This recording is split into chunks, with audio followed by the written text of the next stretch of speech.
પૂણા પોલીસને મળી મોટી સફળતા। દેશી બનાવટનો તમંચો ઝડપાયો। બાતમીના આધારે પૂણા કેનાલ રોડ ઉપરથી 4 આરોપી ઝડપી લેવામાં આવ્યા છે। પૂર્વ પત્નીનું અપહરણ કરવા મિત્રો સાથે સુરત આવ્યા હતા આરોપીઓ। મધ્યપ્રદેશથી સાથે મિત્રો સાથે સુરત આવ્યા હતા। પત્નીના અપહરણ કરવા દેશી તમંચો લાવ્યો હતો।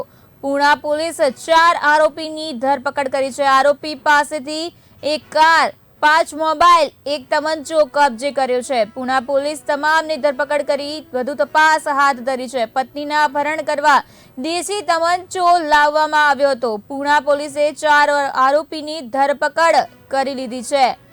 આરોપી પાસેથી એક કાર, 5 મોબાઈલ, એક તમંચો કબજે કરવામાં આવ્યો છે। પૂણા પોલીસે તમામની ધરપકડ કરી તપાસ હાથ ધરી છે। મધ્યપ્રદેશથી સાથે મિત્રો સાથે સુરત આવ્યો હતો અને પત્નીના અપહરણ કરવા દેશી તમંચો લાવ્યો હતો। પૂણા પોલીસે 4 આરોપીની ધરપકડ કરી લીધી છે। આરોપી પાસેથી એક કાર, 5 મોબાઈલ, એક તમંચો કબજે કર્યો છે। પૂણા પોલીસે તમામની ધરપકડ કરી વધુ તપાસ હાથ ધરી છે।